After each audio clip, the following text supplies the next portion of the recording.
and then the rest of those guys that paved the way for us. Top 25 college basketball, 2 games about to tip off. Number 9, North Carolina matching up with Pitt in the Big Ten. It's number 8, Michigan State hosting Indiana. In golf, Phil Mickelson has a 2-shot lead heading into the final round at Pebble Beach. This is NBC Sports Radio.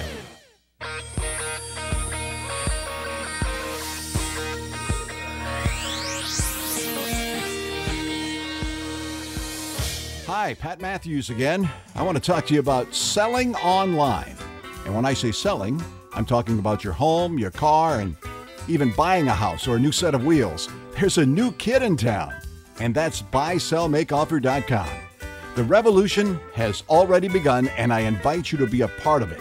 You see, get in on the ground floor because buysellmakeoffer.com never charges item fees. Can you imagine what the other guys might charge you for selling a car on their site? Let alone a house. Well, buysellmakeoffer.com doesn't do that. And you can use Skype and YouTube videos to sell your products, big or small. Go right now to buysellmakeoffer.com and set up your account. For as little as $7.95 per month, you can sell up to 50 items, and they'll give you the first 30 days free just to try it out. Remember, no per item fees. Join the revolution today. Buysellmakeoffer.com and tell them Pat Matthews sent you. Ladies and gentlemen, get ready. It's Wolfman Jack. Sometimes I get to thinking there's just not enough love and romance left in our lives today.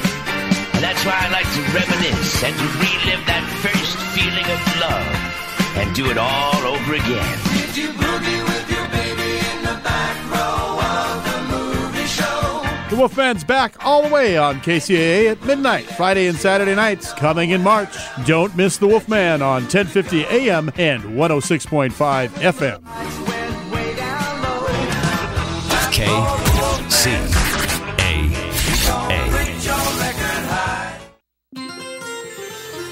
From the KCAA Weather Center, I'm meteorologist Jim Rinaldi.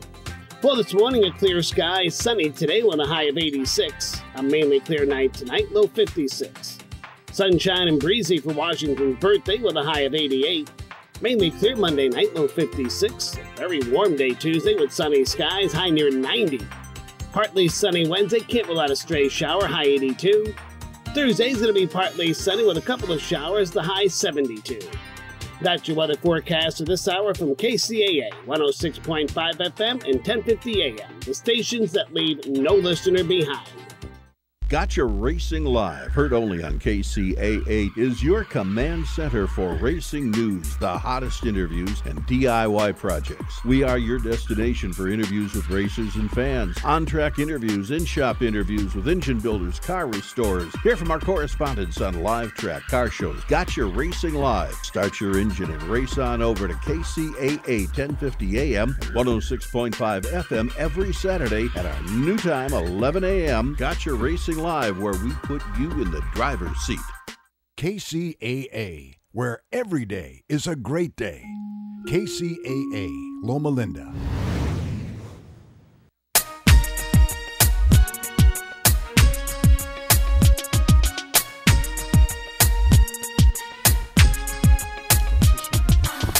Good morning. It is time for Empire Talks Back. I'm Wallace Allen on the case for truth and justice, with the right information to help improve the situation.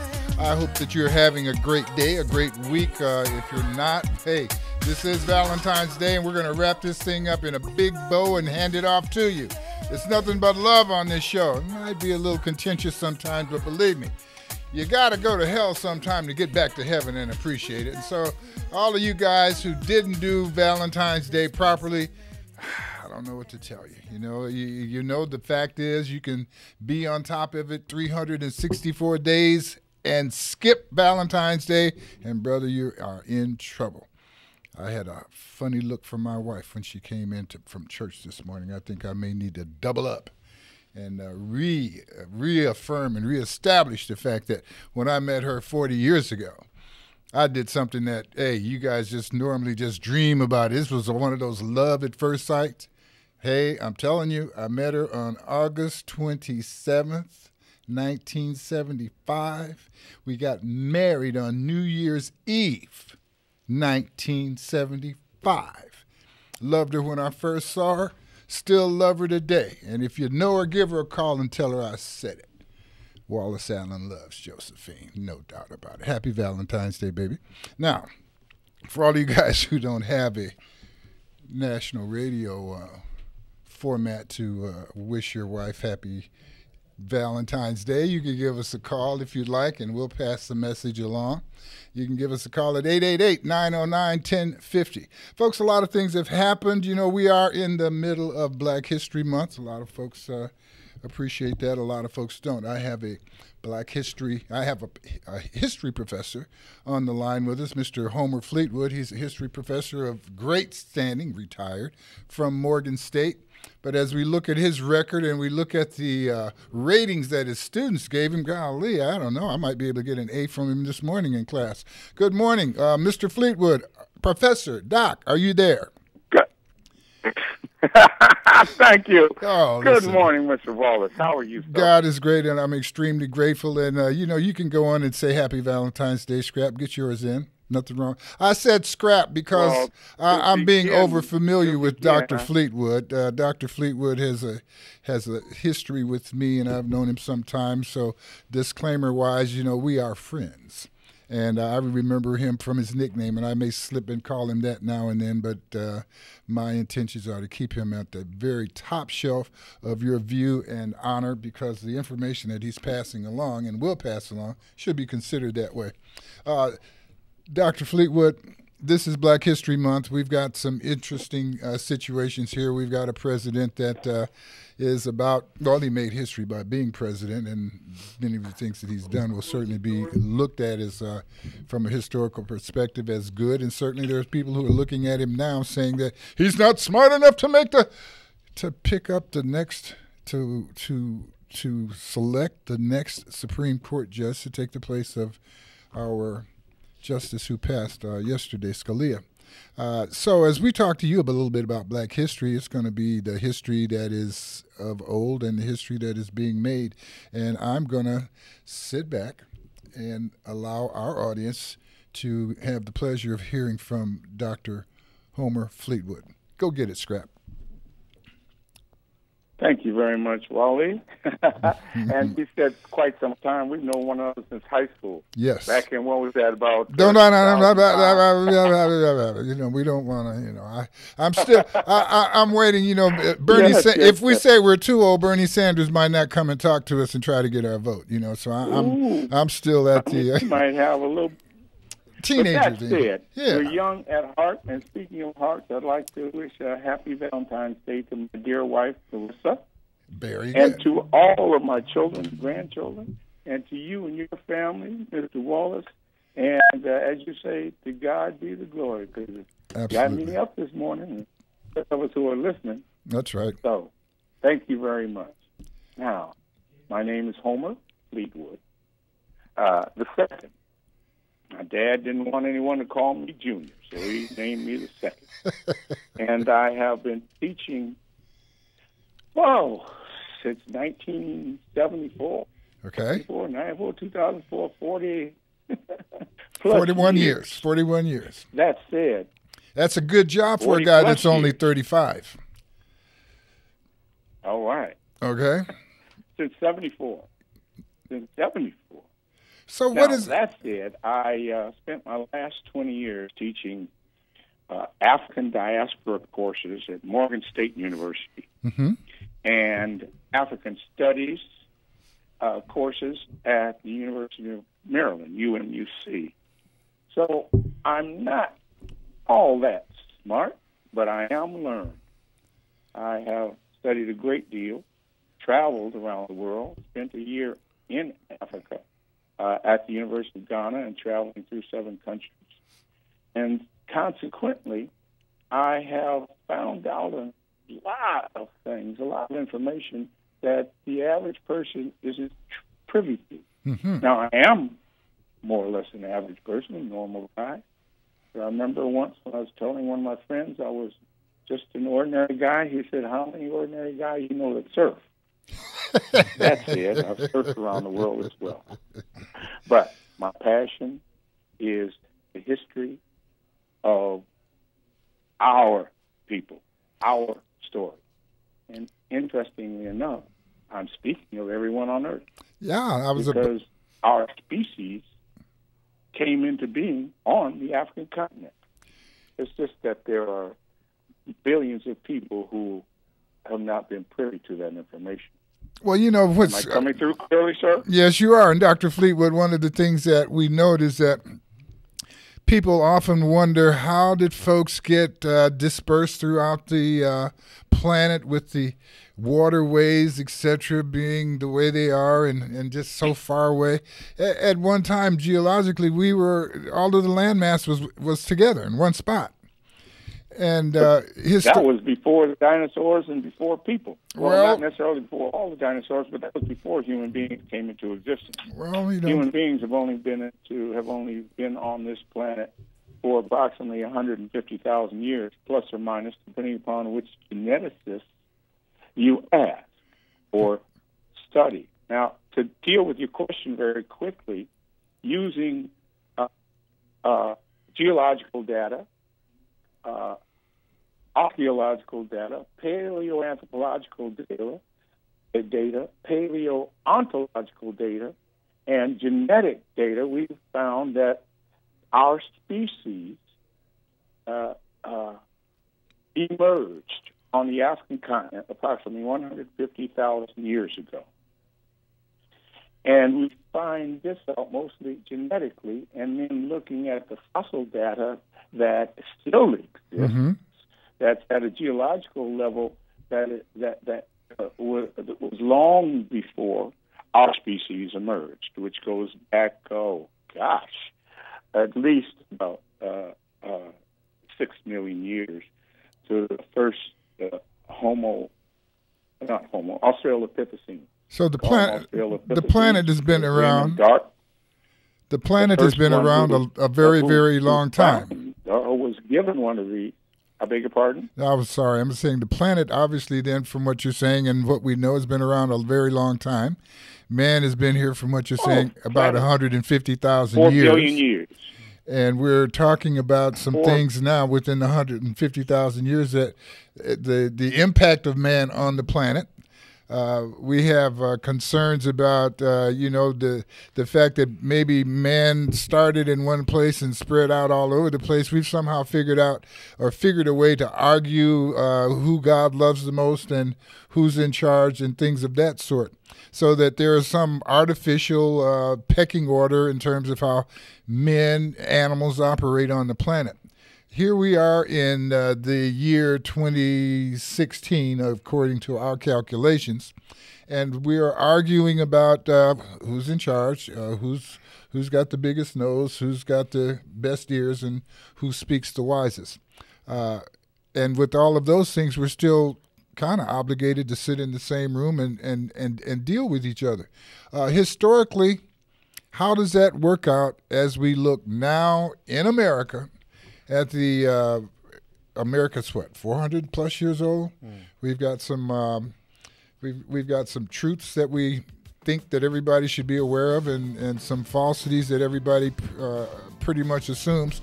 But we are at a point in America where there's a need for a Black History Month, a period of time where we pay attention to the significant contributions and insignificant contributions of people of the darker hue, skin color. We have to say, how can we really tell who's black and who's not? Because genetically, skin color doesn't really cover the issue. So it's pretty much attitudes and things of that sort, not so much science that we're operating with, as we prefer and be prejudiced about certain things and like peach cobbler more than apple pie for whatever reason. Mr. Fleetwood, we're going to take a short break. We'll be right back. We're going to talk with Dr. Fleetwood about Black History Month, its significance. How does it operate and function as we deal with our politics of the day?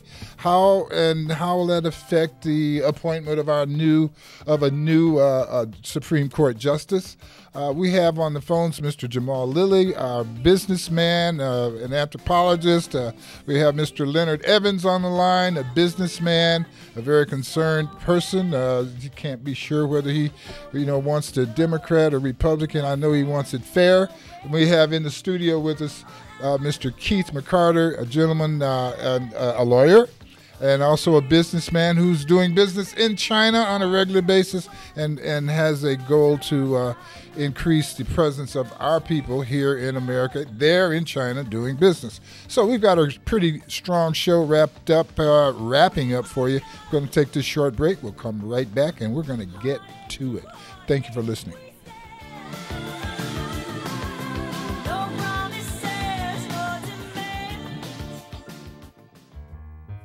Publish your legal notice in West Side Story newspaper. For the best service and the best rates, call 909-384-8131.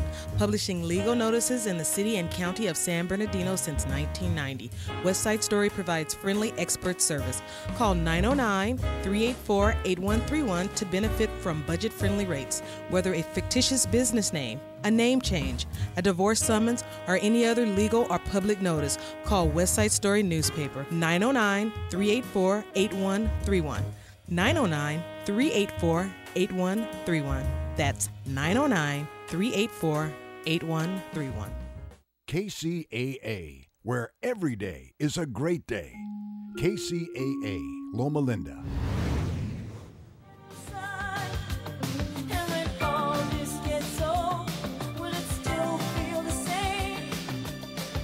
This is Empire Talks Back. I'm Wallace Allen. You are you, and we are we, and we should be much closer together than we are. Maybe by the end of the show, as we exchange a little bit of information, we will have tied the knot a little bit tighter, because I care about you, and I hope you care about you, and I hope you care about those people across the street. Certainly important. You don't think so? What if they saw smoke coming out of your house, and you were in the house asleep?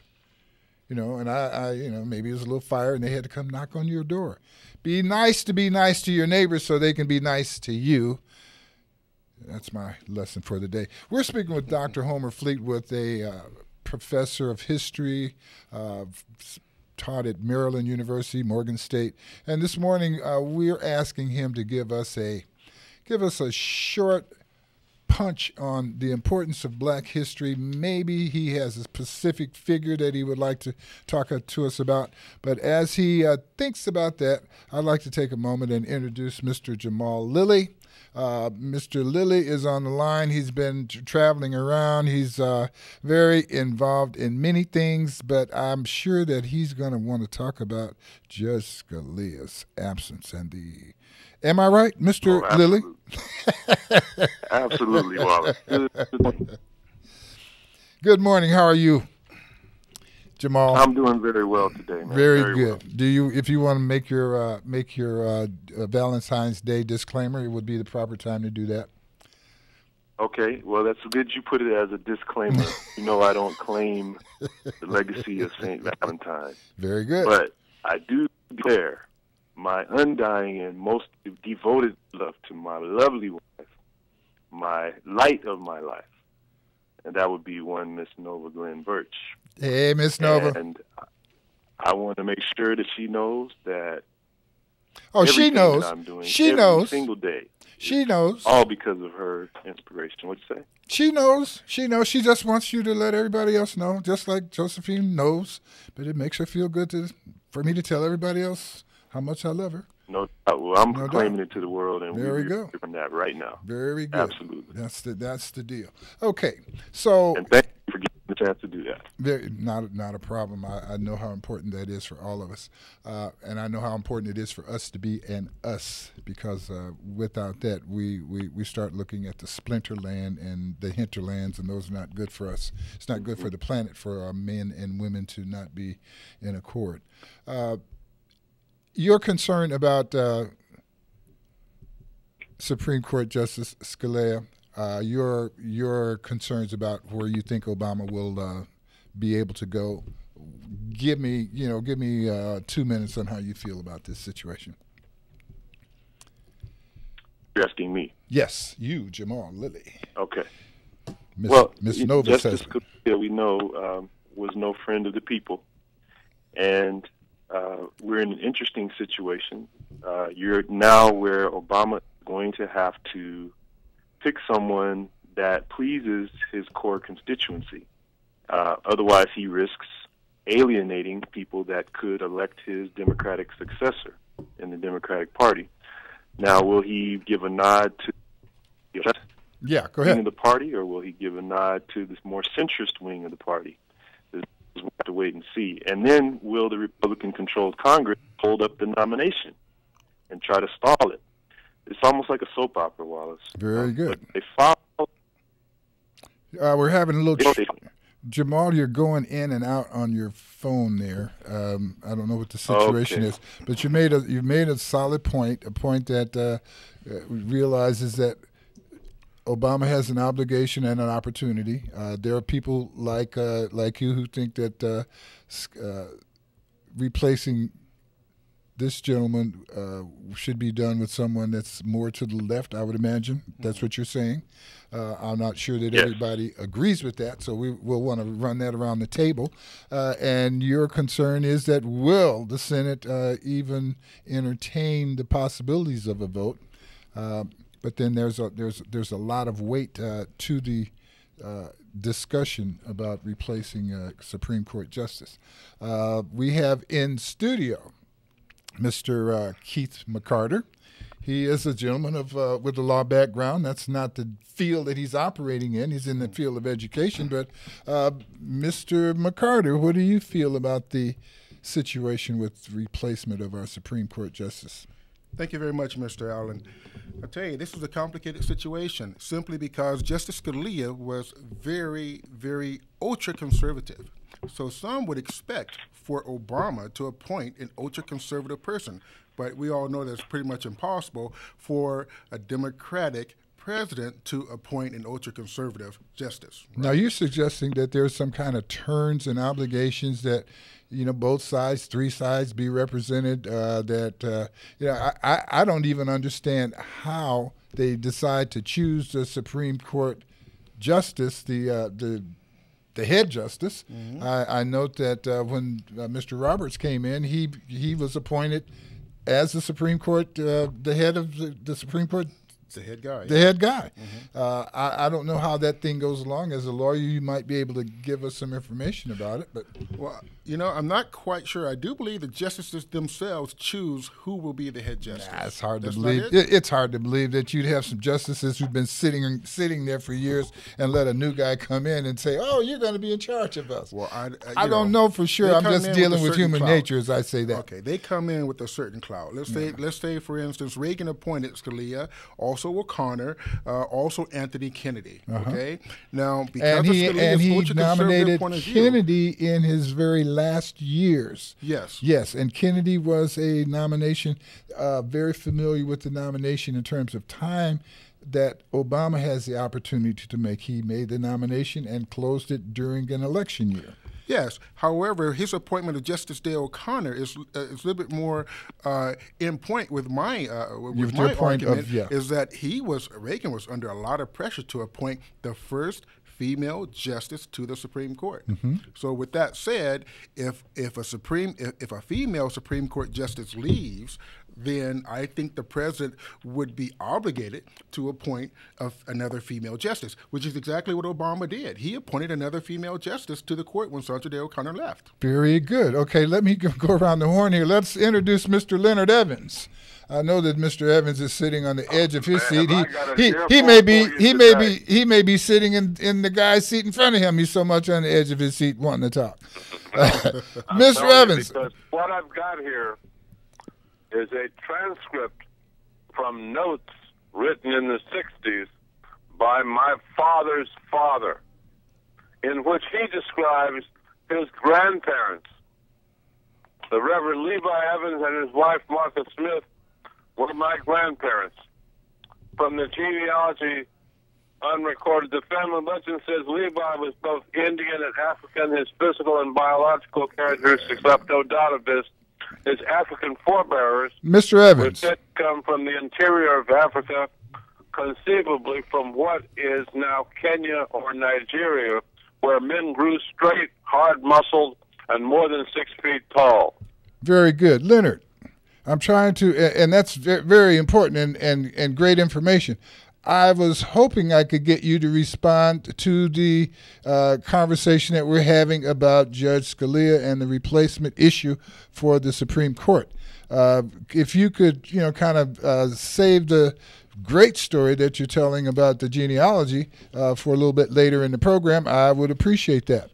Is that something that you might be able to do? I'll go over that later on. Right now, Justice Scalia's passing has presented a tremendous opportunity for Obama.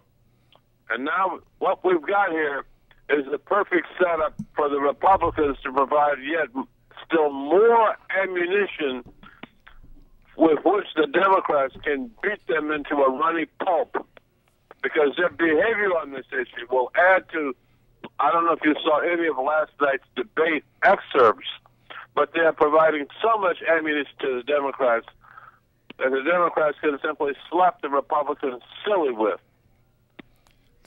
And this opportunity to appoint a justice and how they behave about it, because the court wasn't designed to have an even number of members. It's designed to have an odd number of members. And that's what... So I think what we're going to see is a huge victory for Democrats, no matter how the appointment turns out.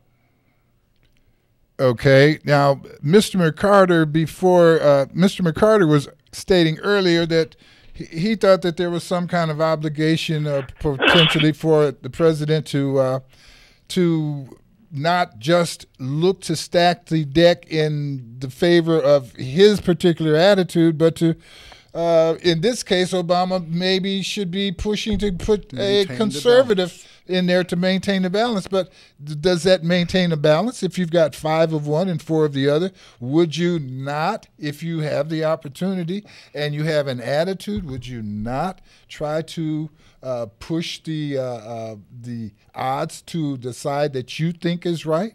I heard. That's what you want to do. You want to nominate somebody who is somewhat liberal, but most importantly, with an impeccable record that is beyond attack, which forces the Republicans to then say, should we take this person now, or should we risk the election in the future, which may give us a much more liberal candidate? And it turns out that conservatives become liberal over time on the court. That's the history. But liberals don't become conservatives over time on the court. That's interesting. Okay, so as we look at the possibilities here, let's go back over and look at the historical.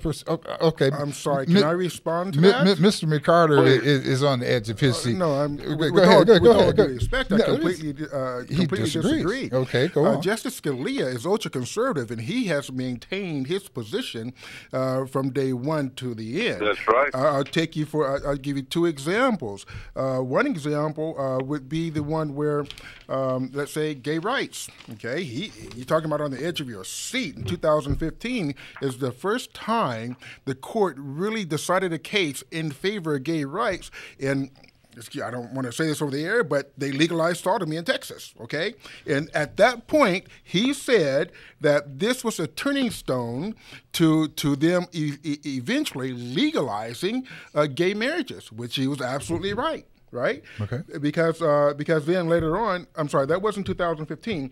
That was earlier. I think that was in 2003.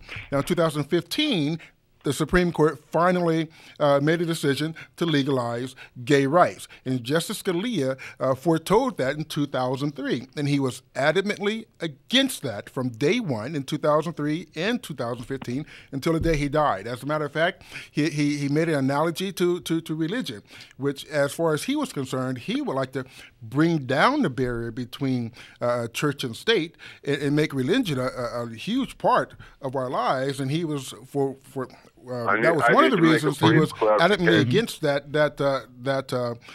stance. I'm sorry. And one other point, if I may. Okay, we're gonna. I don't want to monopolize time here, but also I think I'm a black man. Mr. Allen, you're a black man. I think a few of us are black men in Black History Month, right? He was also adamantly against reparations.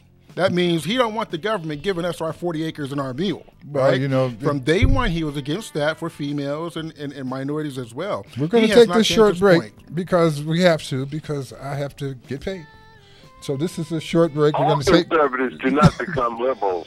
Well, nobody said That is anything not about. what I'm suggesting. Yeah, no, we never. We always know that when we say all, that doesn't include everything, and it automatically sets us up for an argument when we say all people do anything. So we'll take a short break. This is Empire Talks Back. I'm Wallace Allen, blessed to be among the intelligent. My callers, Mr. Homer Fleetwood, Mr. Leonard Evans, and my guest in studio, Mr. Keith McCarter. All of these gentlemen are gentlemen and very smart. So keep your pen and paper out. You may come up with a question that you'd like to have them answer, and in which case, give us a call at 888-909-1050, and we will give them a chance to speak back to you. It's when we come back, Dr. Fleetwood. As you see, all of this contemporary attitude has probably been matched somewhere in history, and everything that we're looking at, as we call it, the future, has probably occurred in the past. Well, we'd like to see if you can kind of line us up on that when we return. This is Empire Talks Back. I'm Wallace Allen. We'll be right back.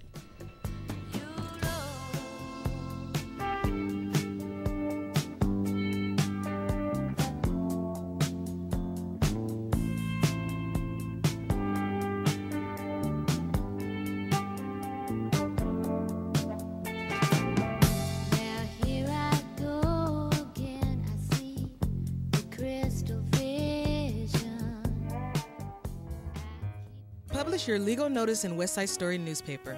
For the best service and the best rates, call 909-384-8131. Publishing legal notices in the city and county of San Bernardino since 1990. West Side Story provides friendly expert service.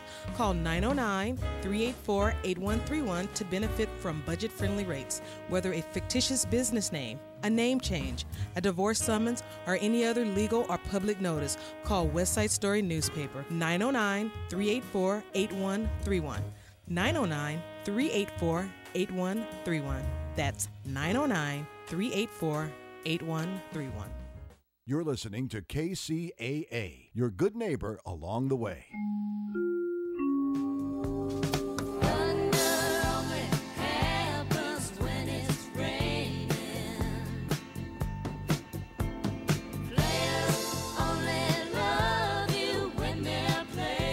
This is Empire Talks Back. I'm Wallace Allen. We want to thank Joe for informing us and entertaining us with Fleetwood Mac in the absence of the Mood Master. I've had 10 calls as to where is the Mood Master. I've got people out there that take music lessons over the line listening to him play, and they're not able to complete their music lesson. Anthony, I hope you're having a good time. I hope everything is all right. I hope you don't have you could name it after you. It'd be all right. We'll be talking right now to our guest about Black History Month, about Valentine's Day, about the replacement of our Supreme Court Justice. We may even get a chance to talk about the importance of universal health care and how easy it would be for it to take place. But historically, Dr. Fleetwood, as we're talking about today's events, we're talking about the importance of putting in a Supreme Court justice that may be sensitive to the various political views we have. I'm not sure exactly which direction Mr. McCarty would like to see it go. It sounds like Mr. Evans would like to see, it sounds like Mr. McCarty would like to see him get someone conservative and a little right of center. I think Mr. Evans is Mr. Evans, you're looking for somebody to be right of center or left of center as we look at the appointment? Left of center, but close to the center. Very to get good. Confirmed and put Republicans on the spot. Very good. Okay, and Dr. Fleetwood. Yes, sir. What are the chances? What are the odds as you look at the history or the history of past or the history that will be passed in 10 years? What's your view on this situation? Well, I want to begin by giving credit to Dr. Carter G. Woodson, who is the creator of what was Black History Week. Yes. In 1926, in the month of February. People say, well, why is February the shortest month? Well, it's also the birthday month of Frederick Douglass and Abraham Lincoln. And during the 60s, it became Black History Month because of the political pressure put on Congress and representatives in the local arena to extend our History Week into a month. Okay. That said, Carter G. Woodson also a tree without a people without history is like a tree without roots. Okay. And that building upon Cicero's opinion that a man or woman who does not know their past is forever a child. Now, all that said, you have to put all that we're talking about in a historical context, in a human history context, in order to comprehend it. Not just to understand it, but to comprehend it. Okay. And to be able to paint a very clear or as clear as picture as possible about what can happen. Now, Mr. Leonard pointed out something very salient, that President Obama is going to have to choose a Supreme Court candidate that is left of center. Now, the question is, what gender, what ethnic background, because there's no such thing as race, it's a human race. We have different ethnicities. We have different cultures. Bottom line, we're all humans. That said, well, it could be Loretta Lynch. She had a hard time getting through to her position as Attorney General. But then there's a man, and how many people have heard about, whose name is Siri Srinivasan, who is on the appeals court for the District of Columbia, who is in a prime position to become a Supreme Court justice. He's an Indian. Now, you put his nomination up there, and he is a little left of center. Put his name in nomination, and is going to make the opposition look a bit racist, prejudiced. Okay. Not only against his political stance, which has been already vetted because he passed the Senate with a near unanimous vote for his Court of Appeals judge. So almost any sitting federal judge would. Now, okay. So my point being is that the president is likely to pick someone who is left of center. And if somehow or another the Senate manages to block his nominations, either in committee, putting it out of committee, or the Senate as a whole, then which would be a political miracle. That means that either Mrs. Clinton or the other gentleman who's running for president, Bernie Sanders. You're talking about Mr. Sanders? Well, we never know who will then pick the nominee. Now, chances are it will be a Democrat. So you think that this argument for all three of you, you think this argument about the Supreme Court justice and appointing one and getting one vetted and approved, you think that's going to have a big effect on the actual election? Because here I've got three men that I think are very smart. All of you have a little bit different opinion about how this thing is going to go or how it could go. Well, I'm going to interject very quickly, Go ahead. That this issue is going to be noised throughout the nation and the world for the next 9 months.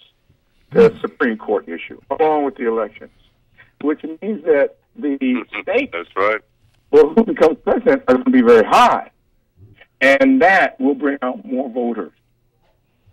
That I said. Okay, let me ask Mr. Jamal Lilly, who tends to be as much of an activist as a philosopher. Mr. Lilly, will this election put you to work, or will you be more of an observer and a voter? How do you anticipate your activities as a result of this new development and going into our election year? Wallace, you know from a long time ago that I've always advocated registering to vote and participating in the process, including the act of voting. But that's the least of what we should be doing. The responsibility as a member of the electorate to engage with your fellow citizens, to have your will be done by your representatives and by the people that are in office, even though and I say this to the chagrin of many people, but it's true. We do not elect the president, and it's not just because of the Electoral College.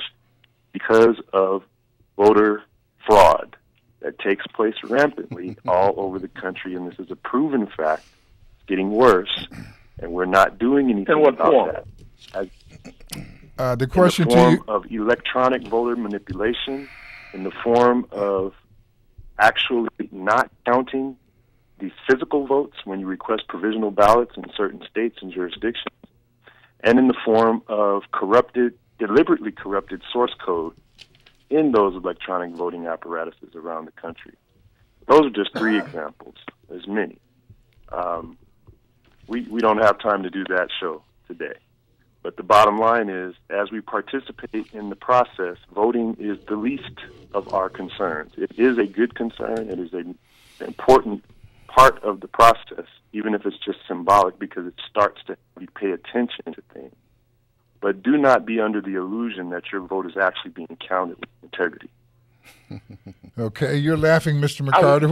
What's your response? I would not say that. No, elections do without consequences. It's just quite and ironic. The proof of that is the current president in person. That was real. You cannot discount or deny that. Is it possible that despite the problems with the election process, that's the real thing. It's a real process. Well, From the and local let's arena allow to for a the second. national arena. Mr. Evans? Well, if there are shenanigans in the voting process, when everyone gets out and votes, it makes it that much more difficult for those shenanigans to be performed.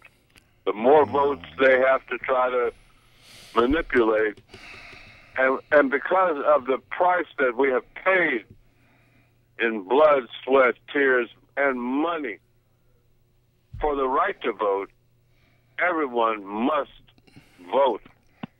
And this issue with the Supreme Court now has brought something Mr. Lilly and I mentioned, I think, several years ago, and we all agreed on the fact that the future president was really about what the Supreme Court was going to look like. And now this is front and center, and I think that's a good thing, and it will bring out many more people to the polls because they realize what's at stake. If the Republicans get to set up the Supreme Court, then the avenue that we have had open to redress our grievances and get things like civil rights legislation and get redistricting and things like this, that door will be closed. They'll set the rules, and there'll be no recourse. Does the conversation that results as a result of Scalia's death, does that really set us off on this conservative, liberal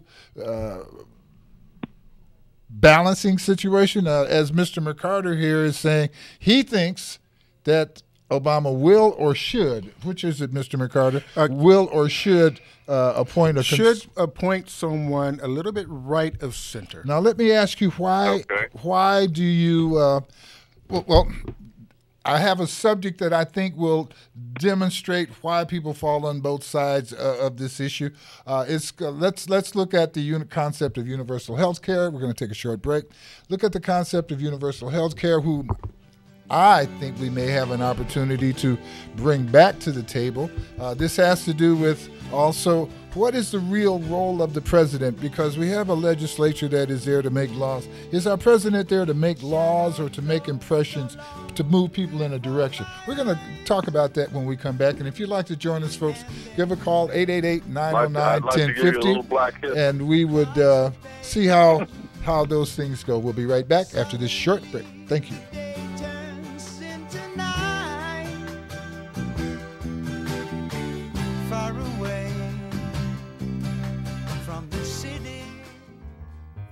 Publish your legal notice in West Side Story newspaper. For the best service and the best rates, call 909-384-8131. Publishing legal notices in the city and county of San Bernardino since 1990. West Side Story provides friendly expert service. Call 909-384-8131 to benefit from budget-friendly rates. Whether a fictitious business name, a name change, a divorce summons, or any other legal or public notice, call West Side Story newspaper, 909-384-8131. 909-384-8131. That's 909-384-8131. For more local radio every day, tune into KCAA Loma Linda.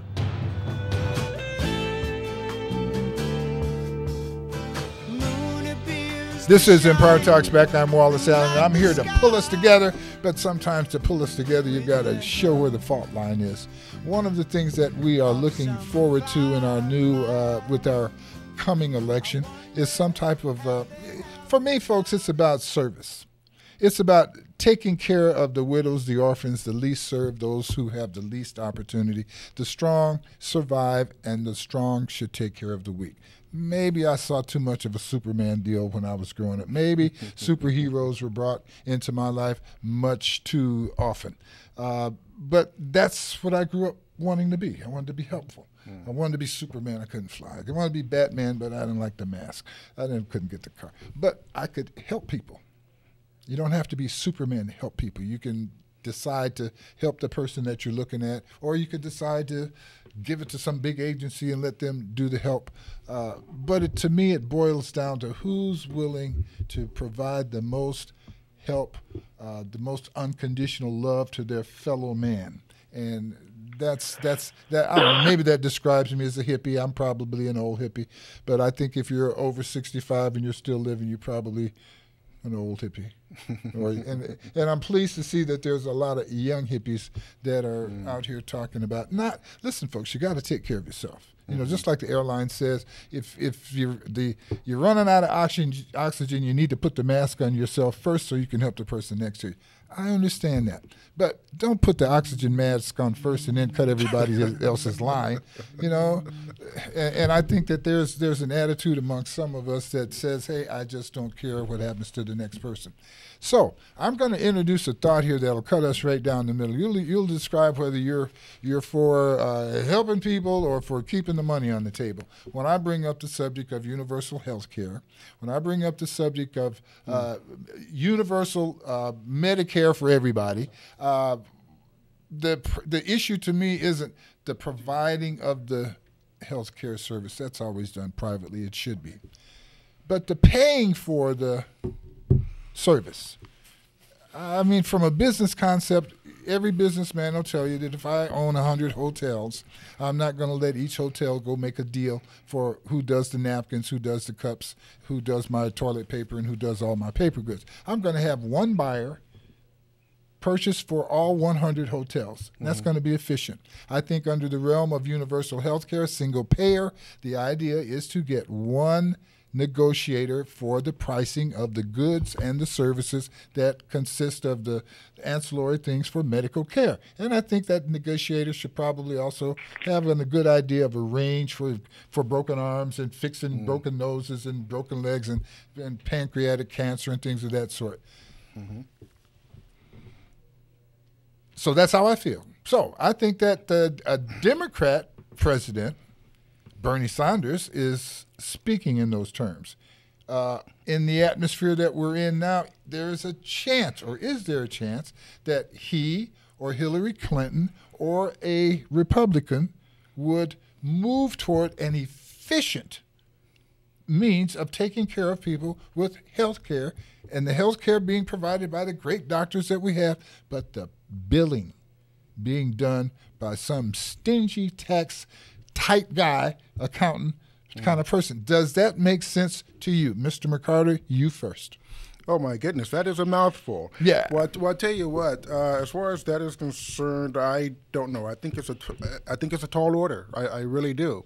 Bottom line is Obama gave a good try at that, but, the insurance companies are still making the money. And we're still getting the short end of the stick because of all the changes they have made to his bill. So that's another caveat. So where do we go? What do we do? I think it's a tall order, Wallace. Very good. All right, Mr. Lilly, could I get you to respond to that question, that concept? Mr. Fleetwood, how about you? Could you respond to that right now? I think Jamal may have stepped out for a moment. Yes, sir. The idea of single payer is not impossible, but it is going to be very difficult. Now, even though we may have a single payer, there'll still be multiple vendors. Yeah. And it's a political issue, and which is driven in large part by the economic possibilities and the current economic state of affairs. Let me insert and remind people of something. I'd love to have a Maserati, man, but all I have is like Chrysler money. Well, but let me insert something here. Now, the price of a particular pharmaceutical in the United States may be $1,000, and that same pharmaceutical could be available in Canada for $25, or in some place in Europe for $25. Welcome to America. We don't have any problem. I mean, anybody can sit down and go on Google right now and price a prescription for America and price it for another place on the planet, and you'll find that we're paying way, way, way, way more than anyone else.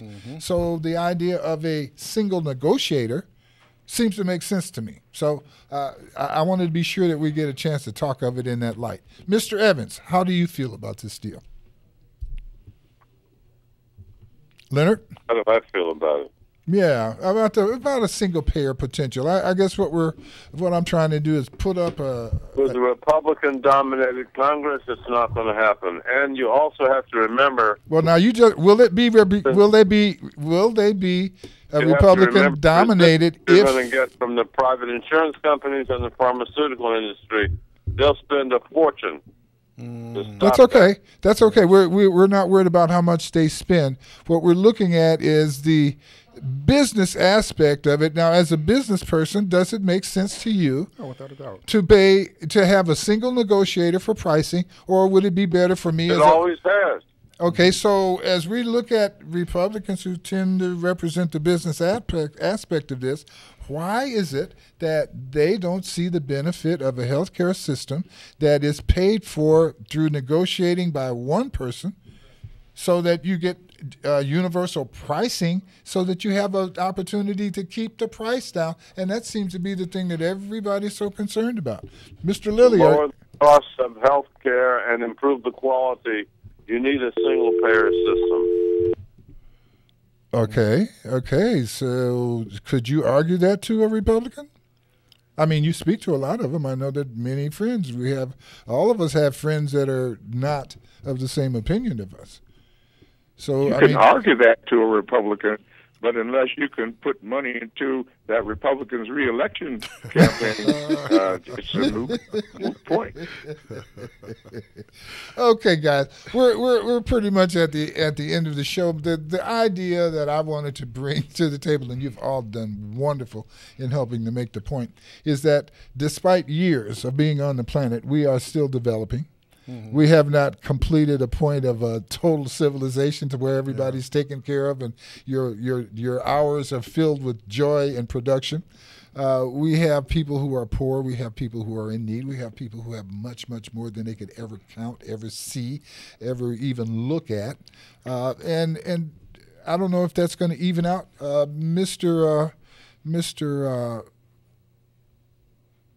Fleetwood, your opinion on a solution on how would you like to see us end up? And please, you only got 30 seconds to do it. What would you like to see? What would be perfect? I'd like to see us take our time to become fully human. And now, my opinion is that we are fairly intelligent mammals run around here posing as humans. And until we can act like a human being in full, in large numbers, we're not going to be that. And it's a process, a long process, and I think worth the effort. I've got a great story that I want to tell one of these days about Mr. Homer Fleetwood and his friends and how we did a perfect thing one day. Okay, Mr. Evans, you got 30 seconds. Tell us how it should be. How would you like to see things? Yes. Go ahead. Are we asking me about some Black history? Or? No, I'm asking you to if you have 30 seconds to tell us how you would like to have things be. Just as Mr. Fleetwood, this is your philosophical 30 seconds. Give it to us. philosophy of what's happening now in terms of the Supreme Court and healthcare? Okay, I'm gonna no, go. Ourselves, our humanness, our species, people. Yeah, where do you see us going? Yeah, where do you see people? Well, we've been cooking food for 120,000 years, perhaps longer.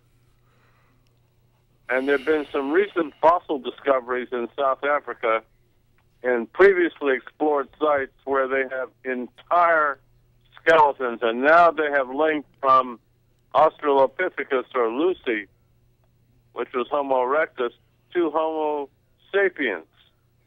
And they have a much better fossil record where they have complete skeletons to study. And then the history of migration along the African coast and around to southern India, and the people in southern India, because it's never been conquered, still have the genetic characteristics to prove that they are originally from Africa. So with all of that, Leonard, I guess our question is, where do you see the planet going? And you've got now 15 seconds to tell us. And how would you like to see us?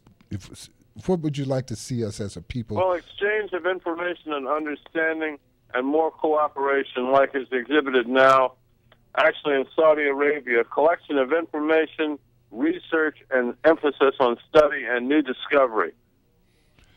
Mr. Lilly, how do you see us, and how would you like to see us in the next 10 years, 15, 20 years? What are we turning into? What should we be attempting to turn into as a people? Wallace, we should be attempting to turn into people who respect truth. And the only way to do that is what Mr. Evans just spoke about. We have to, you want to term it this way, we have to win the information war. There's a lot of misinformation, disinformation that's confusing people. And it's only because of our lack of free access to information that this can occur. 2 quick points because I missed your healthcare thing. It'll take 10 seconds. The problem is with the healthcare providers, not with the government or the insurance companies. The healthcare providers set the prices too high, and there's no negotiating power collectively by insurance companies or the government. Very good. We're going to have to miss your next point. Mr. McCarter, you've got 30 seconds. Thank you very much. I'd like to comment on the justices, if I may, first of all. I would like to see Mr. I'd like to see Mr. Scalia replaced by Sagan. Yeah, well, it looks like we're going to have to invite you back next week so that you can finish that sentence. This is Empire Talks Back. I'm Wallace Allen. We've got the quickest hour on radio, folks. I hope you've enjoyed it. Happy Valentine's Day. Be historical. Be important. Be critical. Do something to help someone so that in 10 years your name will be a bell that folks love to hear the ring. We hope to see you next week, and we will under 2 circumstances. 1, if the good Lord's willing. 2, if the creek don't rise. God bless you. We'll see you then.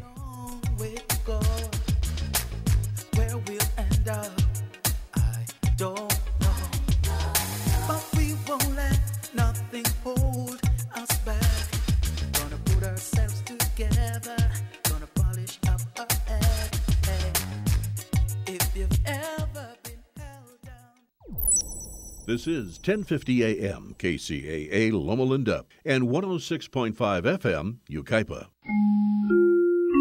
Your NBC Sports Radio update starts now. NBA Titans are in Toronto. I'm Brian Weber. Chris Bosh of the Heat, though, is going to miss tonight's All-Star game due to a calf injury. He's been replaced on the East roster by Al Horford of the Hawks. Kobe Bryant of the Lakers getting ready to appear in his final All-Star game.